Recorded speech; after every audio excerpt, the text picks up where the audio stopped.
Good morning, everybody. Welcome to episode 13 of Exploring Economic Development with MEDC. I'm Meredith Harris, the Executive Director of Marlborough Economic Development Corporation, and today we're going to be joined with a guest from the 495 MetroWest partnership with Jason Palitsch. Last week when we were here, we had Greg Bunn from Mass Hire. We talked a lot about kind of what COVID has done for different industries and really talked to him about some of the resources that his organization offers, and it was just a great conversation. So with that, I'm going to turn it over to my co-host, Jillian Morin. Hi. I'm a little sad, though, because we're getting to the end of the summer, and our next episode is going to be in September. Don't even... I know. just popping that bubble. Wow, way to really bring the mood down. I'm sorry. That was great. To all of our viewers, I apologize. I'm a mom of 4. So the summer is coming to an end. That's a real thing for you. Right, which is good and bad. Yep. You know. Especially as we're going into this school year, it's, there's just so many things that are going on. Yeah. We won't go there, though. We're not going there anymore. Welcome to Exploring Economic Development, not with MEDC. Exploring the end of the summer. We're done. So welcome. We're happy if you're joining us here live. Go ahead and comment. Let us know that you're watching. If you, let us know where you're watching from and what you're excited to hear about, or if you have any questions or ideas for even future episodes. We'd love to hear it. If you are joining us on the replay, you can also comment. We check those comments and we want to make sure that we're able to answer any questions that you have. Also, you might be watching this on WMCT TV, which is our Marlborough local cable access channel. Thank you, WMCT. We love that they share that there. So you should see on the bottom here our email address and our phone number. So you can reach us that way if you'd like. Absolutely. Yeah. So with that, we're going to introduce our guest this week. So we're very excited. We have Jason Palitsch from the 495 MetroWest partnership. I'm saying that correctly, right? Yes, you are. Awesome. Welcome. Welcome, Jason. Happy to be here. I'm glad excited. to have you. Episode number 13. A lot of good luck like you've brought me today. Right, and you were just telling us before we started that Friday the 13th was unlucky for you last week. Is that correct? Yes, it was. But you know what? I'm not triskaidekaphobic, so we'll try to. We'll bounce back. Fun fact: I was married on Friday the 13th. Wow. Yep. And we've made it past 7 years, and so we're doing okay. But 7 is a lucky number. Oh, there you go. Oh, that's true. Years? So we'll see what happens next year. Just kidding, Mike. I love you. So, Jason, we're really excited to have you today. For folks that might not know what 495 MetroWest Partnership is, we wanted to bring you on to talk about the importance of regional economic development. We've been talking a lot about Marlborough's economic development and why do we need to work with our neighbors? Why is it important for us to come together in the MetroWest region to have sort of a kind of coalition, through MetroWest 495 partnership? What do you guys do? Well, great question, and let me start by answering it. Why do you need an organization like the partnership? It's because this is a very unique region with a cohesive identity, with very particular needs that make it a different place than some of the places to the east and the west, and it needed its own voice and its own coordinating entity. So the 495 MetroWest Partnership is a unique public-private alliance. We have as our stakeholders businesses, municipalities, environmentalists, developers, regional transit authorities, chambers of commerce, a lot of different folks, people. Yep. Higher education institutions. A lot of folks you don't always see sitting around the same table, where their interests in the 36 cities and towns that make up our service area align. Our goal is to pursue sustainable economic growth. We do this through coordination, advocacy, bringing folks together. We do a lot of quote-unquote traditional economic development work, but there's so much more to it we do than that. And one of the things that I love about the partnership in this organization is our approach to economic development is holistic. Obviously, you guys do a lot of the traditional economic development work, and we do that too. It's employer retraction and retention campaigns, talking to employers and potential employers who are interested in locating here, trying to get them to locate here, talking to somebody who might be considering leaving, talking to somebody who might be considering expanding, helping them meet their needs in terms of workforce, in terms of site intelligence, all of those fun things. We are also a regional economic development organization for the state. We're the states, they call it a REDO. That's the acronym for the region. So we do a lot of technical assistance of all kinds to businesses. Right. So we do some of that traditional economic development work, but we take a holistic approach to economic growth. It is the climate of the region. It is a variety of factors that are necessary for this to be an attractive place for people to live, work, and do business. And so that's why we focus also on transportation policy, housing, water infrastructure, energy energy, sustainable development, all of those things. That's one of the things that kind of sets us apart. Yeah, so the way we always look at it, like in Marlborough, so we're Marlborough Economic Development. So my focus when I'm talking to a company, I'm not pushing them towards any of my surrounding communities. I want them here in Marlborough. That's where I want them to go. But for you guys, it's more about the regional perspective. How do you make the region a strong place, right? Because realistically, when we're out talking to companies at site selector events or somewhere across the country, when we're talking to them, they see the whole area, right? And so they want to know that it's a strong area with a strong presence. And so, groups like yours, it's really important to have somebody that's looking out for the MetroWest region, and then there's all of us individuals that are looking out for our individual communities. But it's important to have somebody like yourself doing that. And you guys do a lot of state advocacy, at different levels, and all of our voices together are better than one in particular. So we thank you for that. Certainly, and I should maybe, for folks who don't know, tell you a little bit about the region. I think you might actually have a map handy. So you keep saying 36 communities. 36 cities and towns, just grew to number 36 last December. We had been 35, so the newest addition to our partnership family is the town of Plainville, which is now our southernmost. So is that, not to cut you off, is that a challenge or is it an opportunity? Because we often look at it and say, how the heck do you look at 36 communities and be able to advocate for all of them? I mean, as much as there has to be some, needs that are, coincide or similarities, but there are definitely differences between the different communities. So how do you deal with that? Challenge or an opportunity? It is a reason for being. There you go. This region and its combination of cities and towns is sort of why we're here in the first place. And again, just to give people a sense, I'd like to describe it as a diamond to the west of Boston. Okay. So I know you guys have the map up on screen, but for somebody who might, want to download your podcast someday and hear the audio, the northern tip of our diamond is the town of Westford.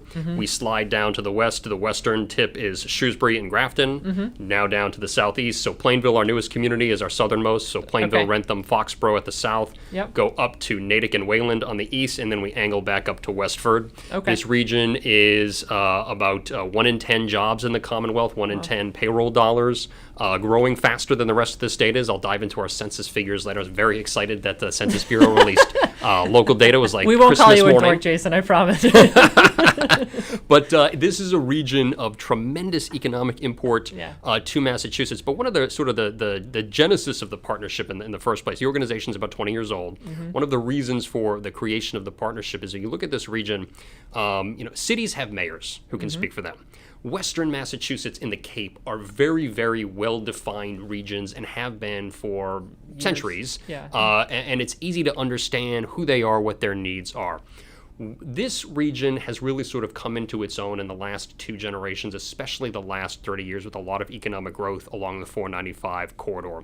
These 36 cities and towns have similar, there's a lot in common in terms of what companies choose to locate there, to grow there, demographics.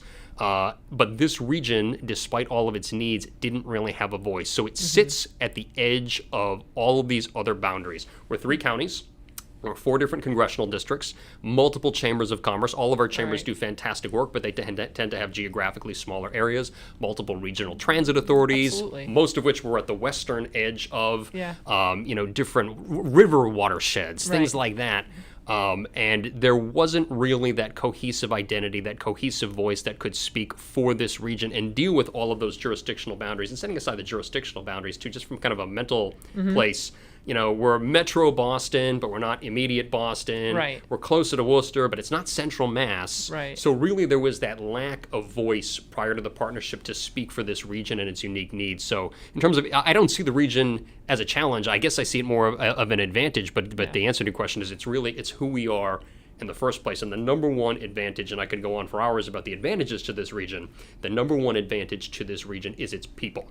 It is a highly skilled, highly educated workforce that is tremendously attractive to employers. That obviously spills out into a lot of other benefits, but the people of this region are the number one advantage that it has. Well, and to your point, I think, like when we're out, again, talking to some of the bigger fish that want to come into the community, they want to hear, about Marlborough and what's the community like to work with and what types of amenities you have available, but they also want to be able to see that other big corporations are able to attract the talent, in the region, right? So it helps us make a better case when we're showing a map and we can show some of the other businesses that are in the region. It just makes a stronger argument. Yeah. I'm thinking, a pharmaceutical manufacturing operation, a big pharma, Kendall Square, Watertown, they want to open an advanced manufacturing facility for, a pharmaceutical product. It's going to be 200 jobs. They want to site it in Marlborough. That's a skilled occupation. They need they have certain requirements that they need of their workforce. And so when they're looking to site 200 jobs in Marlborough, obviously, MEDC is going to do great work to bring them in and talk to them about sites, and you guys are going to give them the big pitch. But one of the questions that they're going to need to ask is a regional one. In the surrounding area, is there the skill set there? Is there the potential workforce, or the folks with the requisite background that they could train themselves? Right. And so it becomes very much a regional question. Right. Interesting. So when I was working for Rep Barrows at the State House years ago. We have State House origins in common. We do. And so we talked about the State House a couple weeks ago with Danielle Gregoire, Rep Gregoire. But when I was working for Rep Barrows, he was part of the 495 partnership. And so I kind of did some work with your predecessor, Paul Matthews, and Jessica Strunken when I was interning at the State House and kind of came through. And I should say that Rep Barrows is still a member of our advisory committee, one of the very active, engaged members of our delegation. But it was interesting for me, to go from being on that side, working at the state level with 495 partnership, then now I went away for a little while, I was doing something else, and then came back to Marlborough and have been actively engaged. So it's interesting to be a part of a group, like that through the years, and you guys do great things. Great. And it's funny. I was State House the first week of 2009. So when my boss at the time was sworn in through the end of 2011, and my boss, Senator Mike Moore, his district has Shrewsbury and Grafton on the east, and it's thought of as being a Worcester-centric district, but the population growth is very much to the east. And so now actually I still live in Shrewsbury. I have Shrewsbury, Grafton, and Upton, which are some of our fastest growing communities in the 495 MetroWest region as well. So the region's tentacles go pretty far out. Right. So we must have been there at the same time. Probably. We must have seen you in the hall at some point. I don't remember, but it's the Great State place to House. be. We said it before. It's an interesting place, and once you've been there, it's like doing time, honestly. I think the only time I've been there was on school field trips, to be honest. Oh, you got to get back. Yeah. Once people are allowed to go back in, yeah. I know. All right, so we'll get back to business. We've got a question. All right. Oh, I'm sorry. Okay. That's okay. I didn't see it. No worries. All right, so we've got a comment first, and then we have a question. So Dottie says, "Good morning, fabulous ladies. I enjoy your show. Keep up the great work." Thank you, Dottie. Thank you, Dottie. Appreciate that. And then we've got a question from Michael Ossing. This is our City Council President. Excellent. Yes. Thank you for joining us, President Ossing. Yeah, we missed you on an episode, or Yeah. We're glad to have you back. We're living the summer. I'm glad to have you.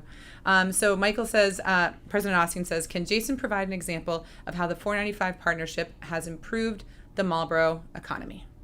Well, that's a great question, and what I think that we do and what I would cite. So first of all, I should talk a little bit about some of the work we do and then maybe relate it back more specifically to Marlborough. But as I mentioned, we do some of the traditional economic development work. We also do a lot of policy advocacy. We coordinate and convene a lot of events, and we put information out there. So one, and I won't hold this up as having improved the Marlborough economy, but one sort of specific thing that I'll highlight. So every year we put out a report on the region. It's called Strength in Numbers. Yep. What it is, it's a very simple, it's a 2-page overview that you could use to explain to somebody what is it about the 495 MetroWest region that makes it so great. But as part and parcel of that, we also do demographic and economic profiles for each of our cities and towns. So I think you might even have a graphic we put out just a few weeks ago. So some information about Marlborough that you could use to explain relatively quickly. Obviously, population figures have now changed with the census released last week.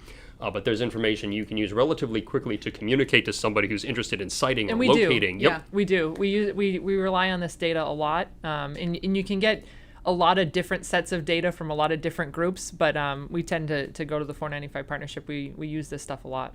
And where, in terms of some specifics, where municipal officials in particular tend to see a lot of the results of the work that we do, especially the advocacy work that we do, is transportation. So I mentioned that we have a focus on transportation that is a little bit unique for organizations that are thought to be economic development organizations or business focused. So transportation infrastructure is obviously essential to economic growth. Absolutely. So one of my favorite sort of success stories that hasn't obviously been fully born yet, but we're going to start to see some shovels next year. The partnership was one of the loudest and most aggressive voices for years advocating for the need to redo the 495 Mass Pike interchange. Oh, wow. That project is now at the point where the design was chosen the design concept was chosen last year. That's scheduled to begin final design phase 2022. It won't be completed until 2027, but that is one of the most, I think it's like 70,000 trips a day in each direction are going through that interchange. It has needed work for a long time. A lot of Marlborough residents use that when they commute to Boston. I know some folks, depending on where you are on the city, might shoot down 85 to 9 and go that way, but a lot of folks get on 495, and that's their connection to the Pike. So that is, something that I'll hold up. But, even on a smaller scale, 495 ramping on to 290 recently had some improvements, not necessarily to the extent that we'd like to see, but those types of projects are where the partnership is using its voice on an advocacy front, and they don't per se look like economic development. It's not, bringing company X in but it's important to site B and X hundred jobs. And again, we still do some of that work, but we are a very vocal voice on issues like that that have a direct impact on how it is to live and work and be in a community. Well, that supports the work that we do in terms of attraction and retention. If we're out there, trying to attract companies and retain companies, and we have another group that's, advocating at the state level for improvements and things like that, we all work together to make it a really attractive community and region.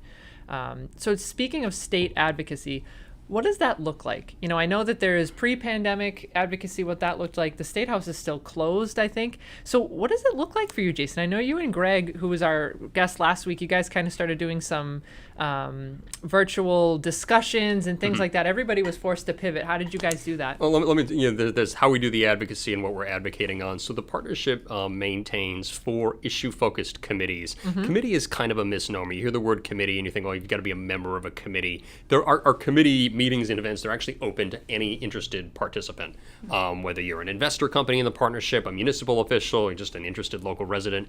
So the issue areas our committees focus on: transportation, water resources, energy sustainable development, and the new one we just launched this year is housing. Okay. Obviously emerging as an important issue in the region in an economic sense and otherwise.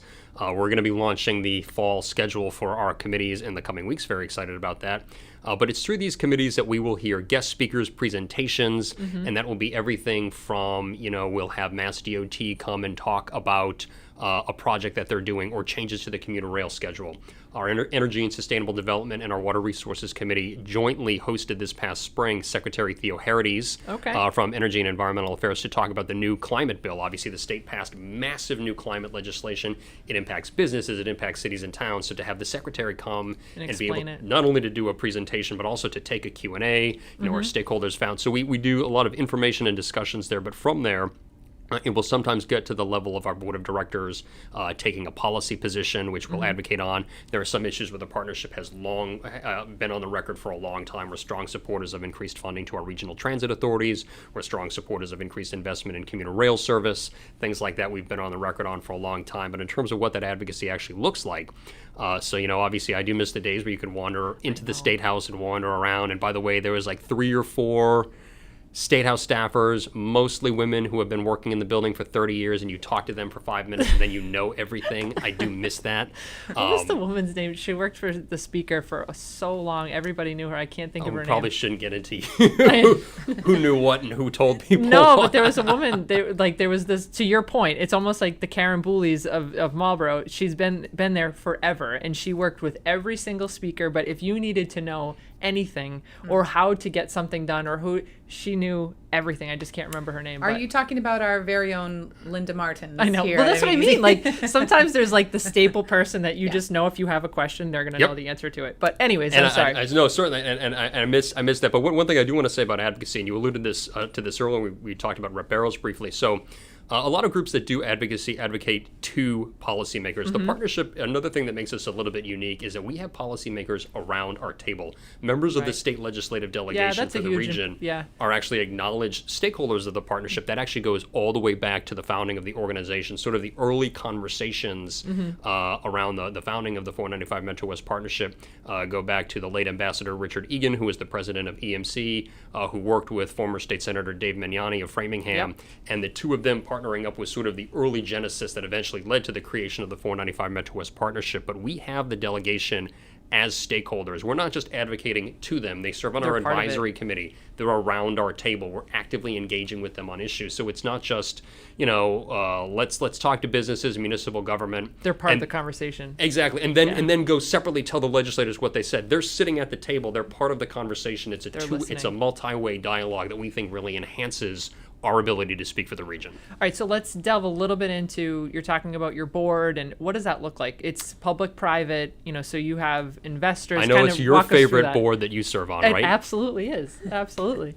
So we have a large board of directors. It's very large. Voting members, it's just over 50, but with some advisory folks, it's closer to 75. Yeah. Our board is very carefully constructed so that all of our stakeholder groups are represented. Mm-hmm. So there's a certain number of business seats. There's a certain number of municipal official seats. Right. There are environmental seats. There's always an RTA representative. There's always a Chamber of Commerce representative. We have economic development. A lot of different people in the room. Yep. It is a great coalition, and they really add a lot, not just in terms of what any typical board of directors would do, but to have all of those different perspectives at the table, again, is one of the things that makes the partnership unique. And it's the board meetings themselves. It's not just business that we do. We're also discussing issues, and there's a lot of conversations happening about the region. And what I frequently hear from board members is, especially some of the newer folks, is they come expecting sort of a rote administrative board meeting, and they find that they've had a very engaging conversation, which they found enlightening. Yeah. Well, and I think it's important too. I mean, you talk about, you've got, Senate President Spilka, somebody that's been, actively involved in the partnership for many years. Back to the founding. Yeah. And so I think being able to even just have a one-on-one conversation with some of those folks, that's huge value to the business owner, business representatives that are in the room. And, that's really valuable. Being a convener, we use that word a lot. It's kind of an odd word. It's an odd word to say. I type it more than I say it, but being a convener is one of the things that we do when, so I talk about the committees and having these events, and of course, right now everything is Zoom and virtual, and there's still a lot of great engagement, but one of the value that certainly a lot of our investor companies derive from participating in committee meetings is, if there's a regulation or a bill or something happening, or they have a transportation related question, they come to the presentation. It's not just hearing a presentation. They're going to walk right up to the person after, and they're going to engage with them. Right. And they're going to get the question answered. They're going to get a follow-up. They're going to build a relationship. Right. A lot of people have built relationships through the 495 MetroWest partnership over the years. Well, and to your point, I mean, so a lot of legislation comes out, huge bills that, all kinds of things. And it's difficult to sometimes understand it, or to kind of dig through it and figure out, what does this mean? What kind of impact does it have on my business? A lot of our business owners and our, companies, they need to be doing what they do, right? And they sometimes will have folks in their company that are supposed to be looking through these types of things, but not always, right? And so to be able to have a group that's kind of putting the information out there in a digestible way, to then have the follow-up with the people that are actually making the decisions, is really kind of unique. I should probably say something about our information and resource updates, which have the most beige, vanilla, boring name you could think of.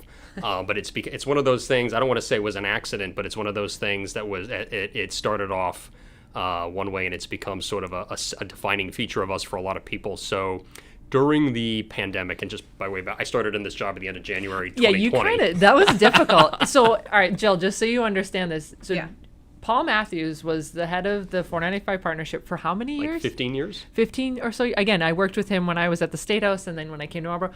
And so Jason took the job, what? There had been a vacancy of about 6 months. Yep, and then I started in January 2020, and I had about 6 weeks before COVID absolutely crashed down. So talk about stepping into, you're the executive director. This is a brand new role for you. 36 communities. I was so bright-eyed and bushy-tailed with all the things that we were going to do. We were going to do a new strategic plan. We were going to redo the website. By the way, now we have redone our website, our strategic planning process. Perfect. But, in meeting people, it was great the first few weeks, reaching out to stakeholders, board members, investors, getting to see them and talk with them one-on-one.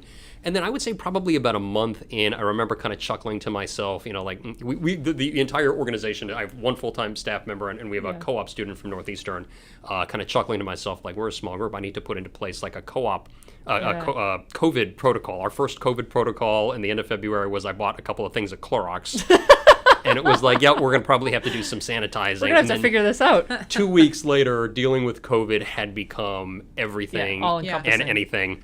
Well, it's a totally different job at that point, right? And we felt that here too, where it was like, okay, all of a sudden we're not getting on a plane tomorrow to go talk to companies out across the country. Now we're really, really focused on boots on the ground, making sure that our small business, that folks are going to be able to survive this. Right. So it was a totally different focus. So I came in kind of after the pandemic had hit, the summer afterwards. What were some of the things, not to derail the conversation, that you guys chose to do in terms of the funding that you had here at MEDC, and how did you have to rearrange to support some of our community, really? Well, all right. So first thing, and I think you guys, it was very similar, where all of a sudden we're all at home. Yeah. And it was like the way we did everything just came to a halt, which was really kind of weird. Yep. And then it really just became, and for me, I'm sure it was similar for you guys, but for me, it was more like picking up the phone and checking in on people, seeing how they were doing, really just trying to get a true boots on the ground understanding of what did people need and how could we help them. Then it kind of shifted towards just being an information hub, because there was so much information that was flying from everywhere. Changing All the time. So it was like, how do you make sure that people know what the heck is going on and know what's available to them? Right. And making those calls, as I did. Right. And, we have a lot of larger employers around our table, a lot of technology and life sciences companies actually who tended to handle the shift to remote relatively well. And in terms of their revenues tended to be the least threatened. Working with our chambers of commerce, obviously hearing about restaurants and retail, it was just taking an absolute beating. And we did have some companies, who had some struggles. I think of, Boston Scientific, which is obviously doing very well, but obviously a lot of their clientele are elective procedures, and that was an immediate hit, and they had to make some tough choices. So everybody was impacted, but in some way or other. But what I found in sifting it through, despite everybody's different needs, there were two things, and it wasn't just companies, it was municipalities as well. Everybody, it boiled down to two things that people needed: money and information. Yeah. And obviously, we don't. You're right. Yeah. We don't play with a ton of cash, but the federal government in particular, but also the state government, there were massive financial assistance programs to prop up the economy, to prop up city municipal governments. Information was flying, fluid. It was voluminous, fluid, constantly changing, as something tries to weave its way through Congress. So it was like, all right, what can we do? And we had just switched over to, we had a very dated technology platform. We had just migrated all of our email addresses to Constant Contact. Yeah. We had set it up so we could do I was like, what could we do? So I remember it was like a Monday in early March, and we're going to amalgamate all of the governor's public health orders, because this is probably a couple days after the shutdown, and throw in some information about some assistance programs out there. We got it into one sort of you guys were really good throughout the whole thing. And we sent this out, and we got a really strong feedback for it. And so, it kept happening that every few days there was so much information. It was like every hour. It was really bizarre. And so we're summarizing the governor's orders. We're summarizing public health guidance. We're providing where do you get a list of COVID symptoms? Where do you get the poster you put on the wall for all the things. This is masking and whatnot. There was at one point there was a resource for folks trying to pool with other companies to buy cleaning supplies and things like that. You couldn't find stuff either. Legislative summaries, which I always love as a former State House staffer, but as things were making their way through Congress, and of course between the House and the Senate and the White House, it was and people trying to follow that. Because, if you're a small business and you're hearing about a program that's going to provide money to small businesses to help keep them afloat, it's not a political exercise for you. It's not an academic exercise. Right. You need to know what's in the bill. You don't care about the White House's talking points. No. You need to know what made it into the bill and how does it do impact? you get it? Right. So this turned into, we call them information and resource updates. We would put them all up on our website after they went out. It started maybe one or two a week. We very deliberately wouldn't do more than 2 a week. We didn't want to spam people. Yeah. That has become one of the most enduringly popular features of the partnership, and we still do it and you're going to keep today. doing it. And you could go read them all right now under information awesome. and resources on our website, 495partnership.org. Yeah, sometimes people just need the information. I know we have a question, but I just wanted to add on to that quickly. I thought, just because I think it's interesting. So even we're at home and we're trying to go through all this information and figure out what people need to know. There was also still this unique piece of it, though, where we were still taking a lot of Zoom meetings, but meetings with companies that were in the life science industry that were expanding. So, Yeah. like on the one hand, you had small business. MEDC did a really great grant program where we gave out grants to all of our small business, mostly restaurants, anybody that was reopening. Yeah. They needed to put up plexiglass or they needed masks, all kinds of stuff like that. Right. We took our toolbox, outdoor dining. Yeah. So we took our toolbox funding and we tried to, just pivot and say, okay, let's use this for reopening costs. And so that was really great. We gave out $130,000 to over 33 small business. So there was that happening, but then there was also this like, okay, we're a life science company. We're growing rapidly to keep up with the pandemic. Yeah. We need space and we need it yesterday and it needs to be ready to go. So there was so many different needs. It was an interesting time. Question. Well, before we get to this question, Dallas, I'm going to come to your question in just a second. So you said that we reallocated Toolbox money. Correct. Can you just, for anyone that's just joining us for the first time, Plug the toolbox? plug the Toolbox? Okay. And Linda, if you're watching, because I know you are, Yeah. maybe you can throw a link in here for people to go to the Yes, Toolbox. for our But Toolbox. the Economic Development Toolbox is funding that is available for a existing Marlborough company, small business, or a small business that's looking to come into Marlborough. We have small incentives that are available for beautification. We also have it for rental assistance, different types of funding. But if you are a small business looking to come to Marlborough, we want to talk to you. couldn't help it. All right. Thank you, Jill. So we've got a question from Dallas. So Dallas says, good morning. Are residents, Jason, this question is for you, able to join the partnership and any of the committees, or do you need to be an employee or a public figure to participate? Great question. That is a great question. Our resources committee meetings are open to any interested person. So one of the sort of unique elements about the partnership, we're not a membership organization. We have municipalities that are members of our service area, but the companies that support us, we call them investors.